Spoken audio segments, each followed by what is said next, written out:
You're listening to Breaking Biz Dev with John Tyerman and Mark Wainwright. Conversations that break down, beat up, and redefine business development for the professional services firms of tomorrow. And now for your hosts, John and Mark. All right, welcome back to another episode of Breaking Biz Dev, where Mark and I like to break down, beat up, and redefine business development for the professional services firms of tomorrow.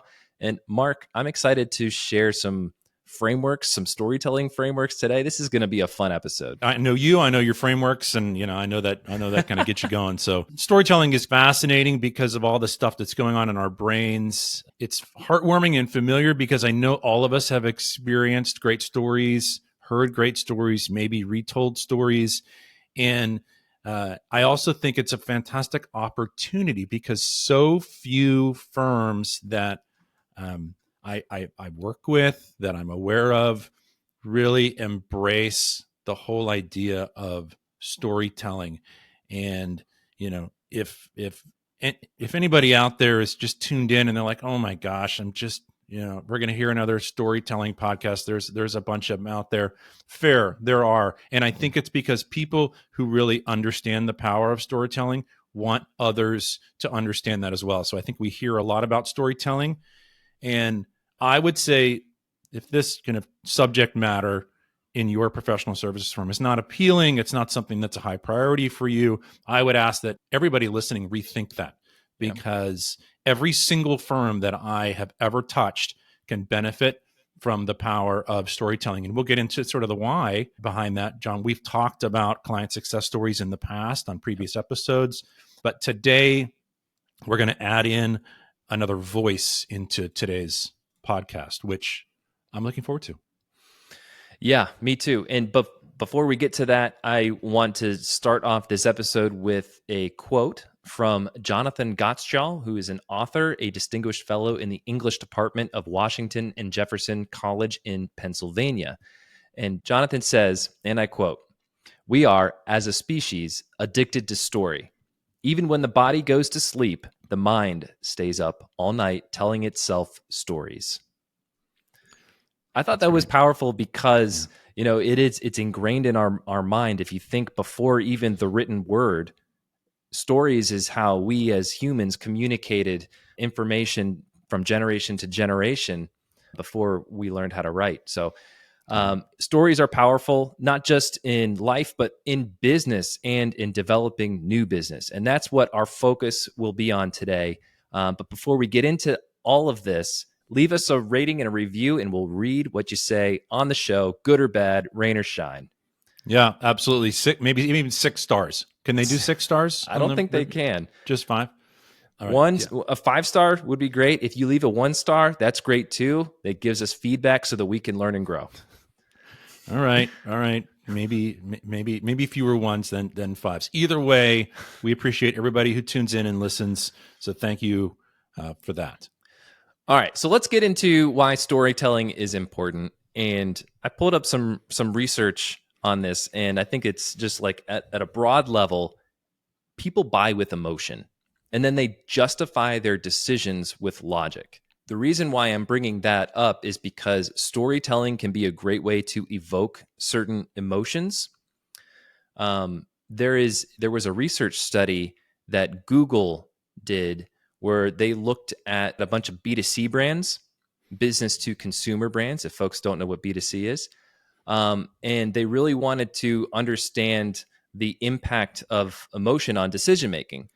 And then they compared those results to decisions in B2B companies, so purchase decisions in B2B.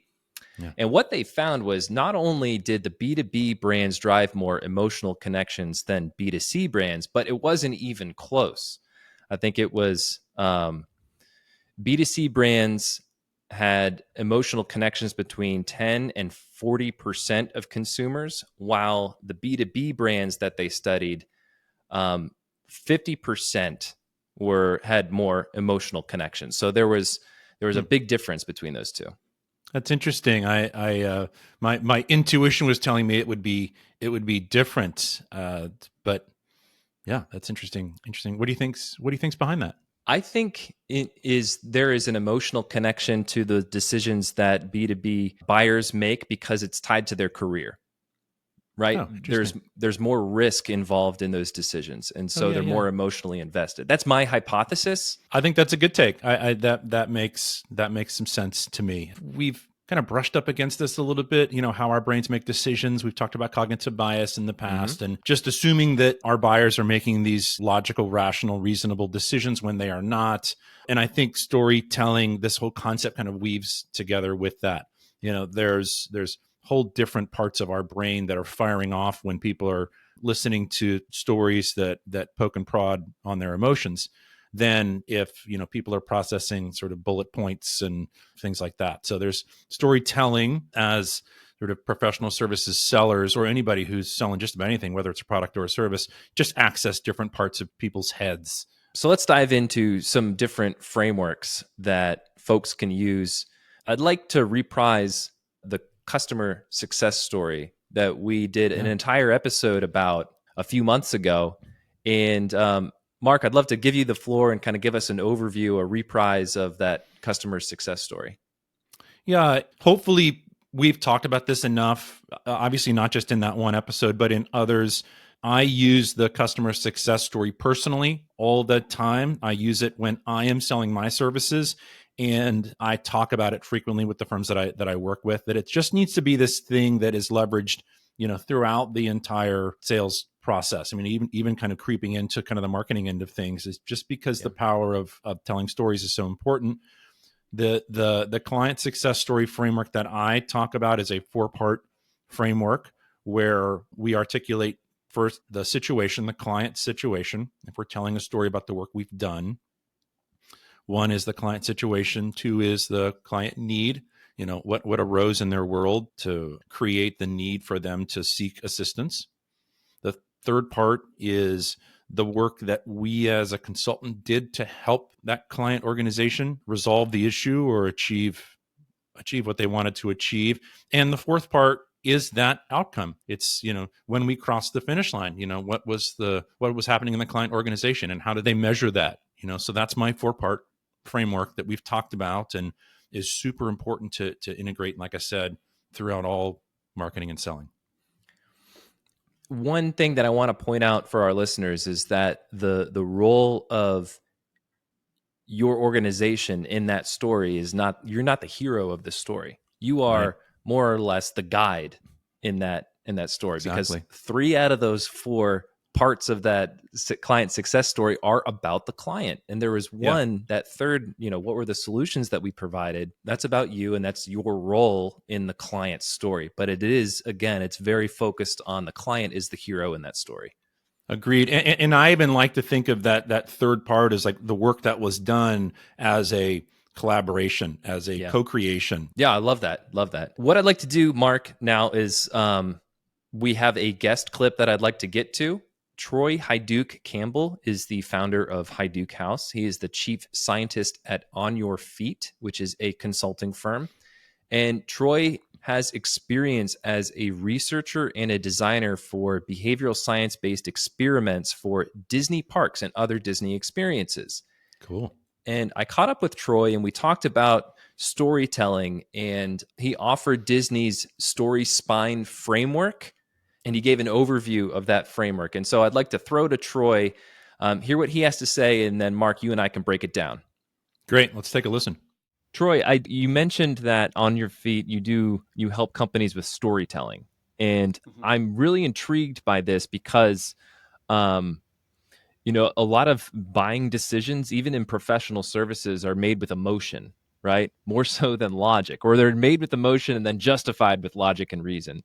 And I think stories they're a great way to evoke specific emotions when used in business development. And so what I'd love to do is kind of explore this whole concept of, the role of storytelling in new business development. How can experts and consultants kind of incorporate that? Yeah. So let's back up and just say story is unbelievably important, right? So all decision making is emotional, and lots of researchers and theorists would say that narrative thinking is the way that the brain most easily processes and remembers information, and may be one of the most distinct things that separates human cognition from other species cognition, that we can think in a cause and effect narrative flow. And that's really what, at the end of the day, story is. So storytelling really is, at its basis, the word because. You do this, and because you did this, this positive thing happened for a client. Because this shock happened to the market, a client is now here, and now that they're here, they need something that, because of that thing, will get them back. And that really simple idea of understanding that storytelling is really about causal flow is something that really gets missed. And that's a real basic lesson. And so when we're helping people with storytelling, we spend a lot of time first convincing them the story is important. Second, showing them that they can tell story, and everybody's great at storytelling. If I ask you to tell the story of how you won an award, got a nickname, or got a scar, you could probably do it really, really well. And we've done that in workshops. We have everybody do it with a partner, and their partner then can immediately remember and communicate it. And we're like, look, all of you just did everything we need to know about story. You brought meaning to something. You made it something that was memorable. You told a story that was based on because. You won an award because of this. You got a scar because of this. You got a nickname because of this. You're all great storytellers, and you all can tell story. And now you all understand what storytelling is, the word because, and that it creates that it brings meaning and memory. Beats are not bullet points, but causally related. I love that line from Troy, and I love how he tied everything together. It's the word because. Because of this, this happened. Because of that, we discovered this, and so on and so forth. So I thought that was a really good framework. The whole because word is almost forcing us to turn our bullet points into the narrative. And I think that that's one thing that needs to happen and it's hard. It's hard for a lot of technical professionals, folks that I come across, work with in the work that I do, engineers, other, subject matter experts. It's hard for them to kind of get away from the bullet point stuff and, just the facts, right? And actually start to transition that or transform that into a narrative that can be spoken and read, but it's important. Totally. And we talked about the client success story and that framework. And before we get into some other frameworks and I think as we go through these frameworks, we'll start to see that there's a pattern that emerges and there's a lot of similar themes. But before we get into that, I'd like to kind of dive into how storytelling can be used in marketing and business development and some specific examples of that. Yeah, great. You're listening to Breaking Biz Dev, the podcast that beats up, breaks down, and redefines business development for the professional services firms of tomorrow. Your hosts are John Tyerman, founder of Red Cedar Marketing, the podcast marketing company for experts and professional services firms, and Mark Wainwright, principal consultant and founder of Wainwright Insight, the fractional sales manager and sales consultant to professional services firms. If you find this podcast helpful, please help us by following the show and leaving a review on Apple Podcasts. And now, back to the show. I've broken it down into, there's really like two flavors. There's these long form stories, and then there's short vignettes. So these long form, these case stories, the client success stories, you could package these up into downloadable PDFs. You could have dedicated web pages on your website. Interviews with your client on a podcast is a great way to tell stories. In fact, I was doing work with a client recently. He's a fractional chief operating officer, and he wanted to source client testimonials for his business. He's going from a fractional COO, and he wants to build a firm, and he wants to get client testimonials for social proof. And he asked me, he said, "Hey, John, what other questions should I be asking? What other information should I be pulling out?"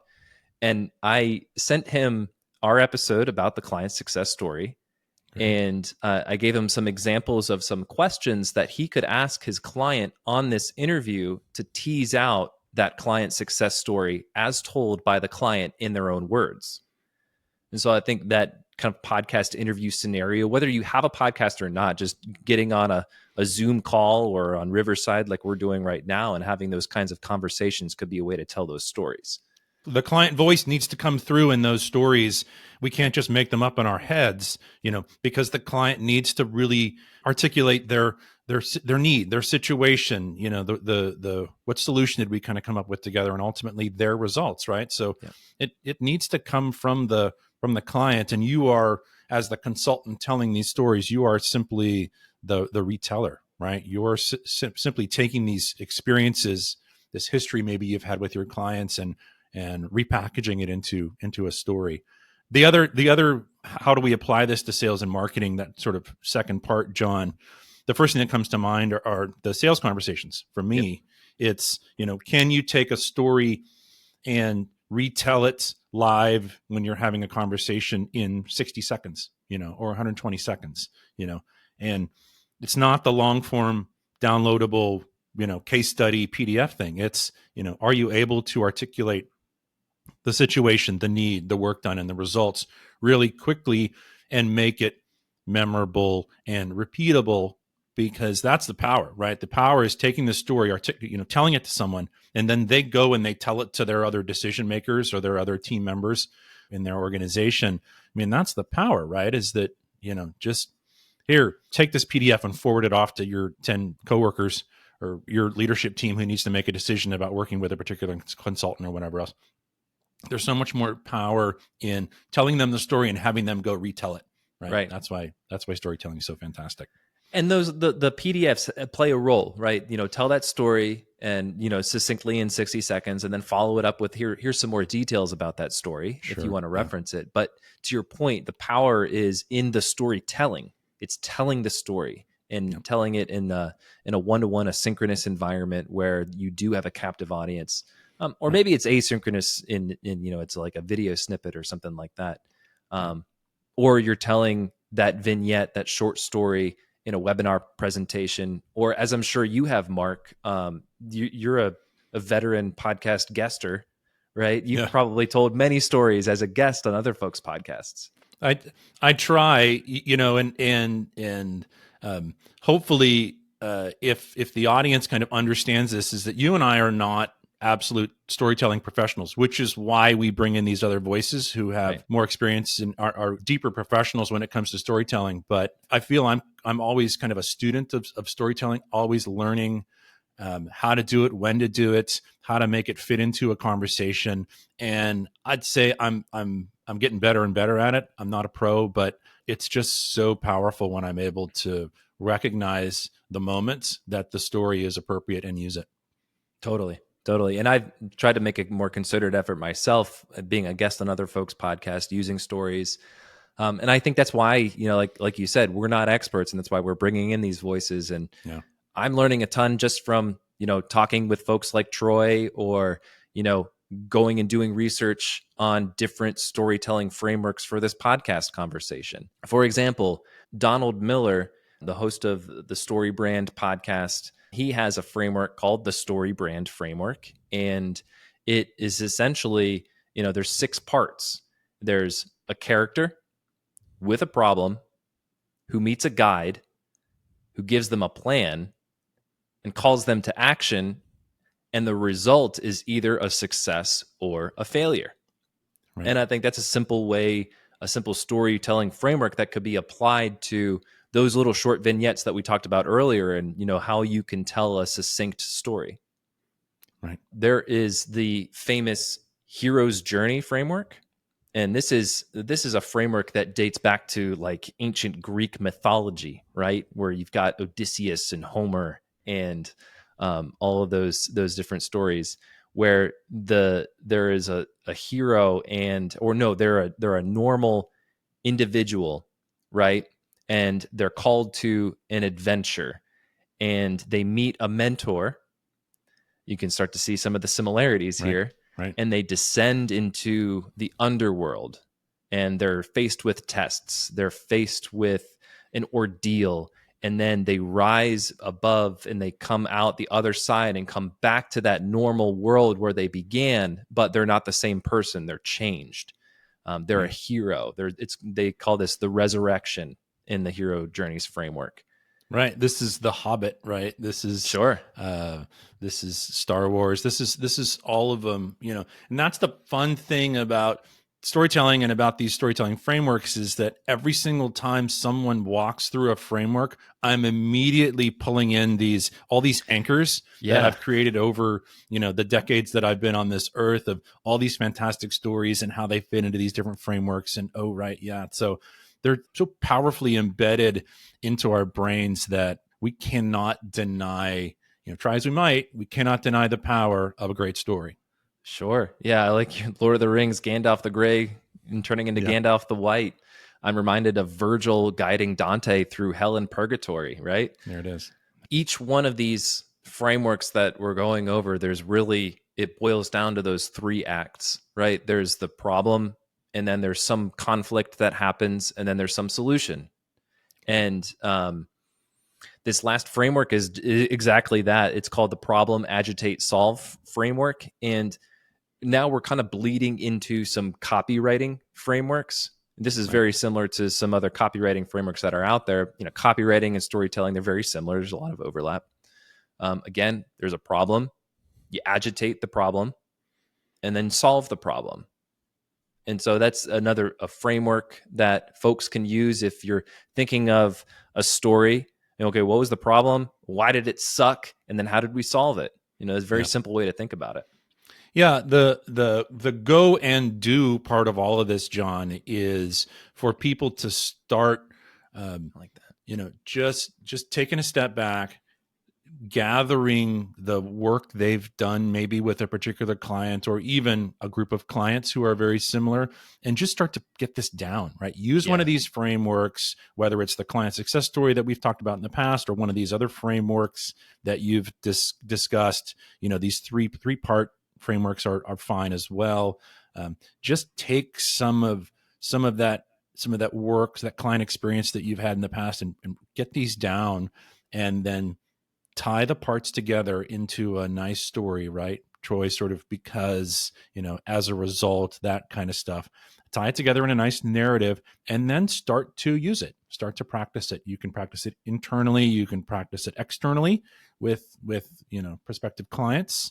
But this is such a powerful tool that embeds the work that you do into the brains of your current prospective clients, partners, as we've kind of talked about in the past. So these stories are incredibly powerful and will separate you from others who are just in, bullet point land. Yeah, you don't want to be in bullet point land.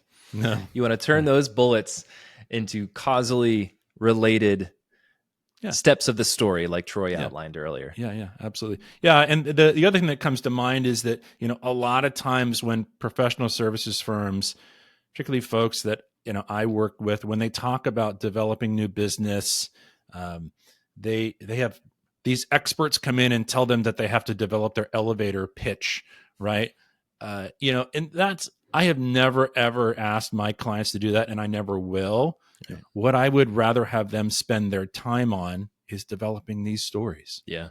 All right, Mark. Well, I think we've broken down a bunch of storytelling frameworks. I think, like you said, the go and do part of this is to go and think about those stories that you have and start to try to organize those for your own vignettes that you can bring out in sales conversations and so forth.